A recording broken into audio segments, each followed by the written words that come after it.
Hi, hi, hi! How are you and how do you feel today, guys? I hope you all in healthy and happy situation. Hello, my name's Zainab Salsabila. Aku dari Program Studi Bimbingan dan Konseling Universitas Negeri Yogyakarta. Selamat datang di podcastku yang mainly membahas tentang pengembangan diri untuk kalian semua. Oke, topik kali ini yang akan kita bahas cukup menarik nih guys, yaitu mengenai positive thinking. Kalian pernah ngerasa gak sih di suatu titik dimana kalian itu gak bisa karena sulit atau bahkan udah kebiasaan untuk berpikir negatif dalam segala hal? Nah memang ya kadang tuh gak mudah untuk mengubah mindset kita yang dari awalnya itu negatif menjadi positif seketika. Nah di sini aku mau kupas tuntas nih soal topik ini. Yuk langsung aja kita masuk ke main topiknya.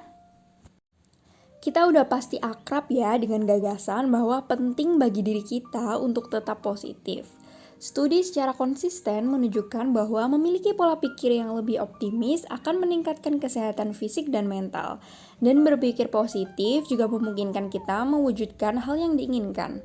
Maka dari itu, penting rasanya bagi kita untuk mengetahui cara melatih otak agar berpikir lebih positif, terutama pada masa-masa sulit. Tetapi tidak selalu mudah untuk tetap positif ketika kita menghadapi tantangan tak terduga atau menghadapi orang-orang negatif. Itu sebabnya kita membutuhkan cara cerdas untuk melatih otak agar tetap berpikir positif. Nah, di sini aku ada tips nih buat kalian untuk melatih otak agar lebih berpikir positif ke depannya. Oke, yang pertama itu kalian bisa mencoba menenangkan alam bawah sadar kalian. Nah, first, ada baiknya jika kita itu mempelajari lebih lanjut tentang teknik modern terbaik untuk mengungkap dan melepaskan pikiran negatif yang kita simpan di dalam diri selama ini. Pengalaman buruk dari masa lalu, terutama dari masa kanak-kanak, dapat tersimpan dalam pikiran dan tubuh selama beberapa dekade, menggumpal menjadi satu di alam bawah sadar dan menghambat potensi kita untuk lebih berpikir positif. Beberapa metode seperti EFT, tapping, dan pemrograman neurolinguistik dapat membantu untuk mengakses bagian-bagian diri dan membangun sistem kepercayaan yang lebih mendukung dan menguatkan kepercayaan diri. Dengan mempraktekkan cara melatih otak agar berpikir lebih positif ini, kita bisa berpikir positif dan bisa berdamai dengan tekanan batin. Oke, selanjutnya kita masuk ke tips yang kedua, yaitu membuat orang lain bahagia. Nah, jangan salah loh guys, ada bukti kuat bahwa tindakan kebaikan tidak hanya membuat orang lain bahagia, tetapi juga bisa membuat kita bahagia juga.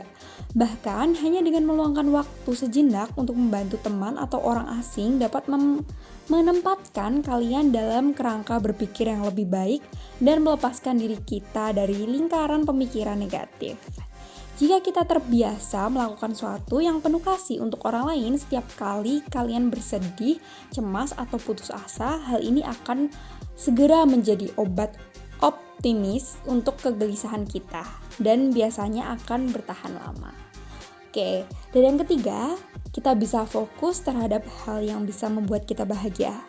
Nah, salah satu cara melatih otak agar berpikir lebih positif adalah dengan sengaja dan berulang kali mengalihkan perhatian kita ke hal-hal yang menginspirasi kegembiraan. Nah, merupakan ide bagus ya untuk membuat catatan khusus atau hal ini dan setiap pagi catatan-catatan hal-hal yang bisa membuat bahagia hari ini. Dan lakukan itu setiap hari guys.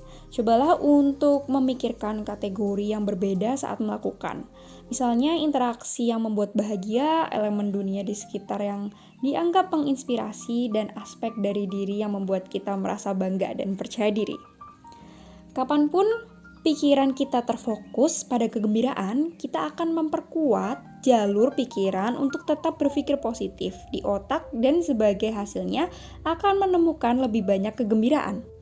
Memberikan kebahagiaan bagi orang lain dan diri sendiri sebenarnya tidak memerlukan biaya apapun. Tapi apa salahnya ya jika kita menghadiahi orang lain atau diri sendiri dengan barang yang berarti. Jadi dengan kita membahagiakan orang lain itu juga kita dapat membahagiakan diri kita sendiri gitu guys. Jadi itu bisa membuat kita berpikir positif ke depannya. Memudahkan kita untuk lebih berpikir positif ke depannya. Nah, Terlebih lagi, pandemi saat ini juga sangat mendukung kita untuk merasakan rasa jenuh yang membuat otak kita itu tidak bekerja dengan maksimal ya guys. Apalagi bagi seorang ekstrovert ya, yang memang membutuhkan energi untuk berinteraksi dengan orang lain. Nah, pesan dari aku nih, jangan melulu malas buat gerak sehingga hanya rebahan di rumah aja. Cobalah buat aktivitas di luar supaya kita juga dapat merasakan udara segar, contohnya berolahraga atau hangout dengan teman, agar kita juga tidak terkerangkeng dengan pikiran-pikiran negatif yang ada di otak kita.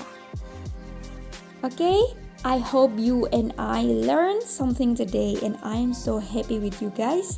Thank you very much and bye-bye.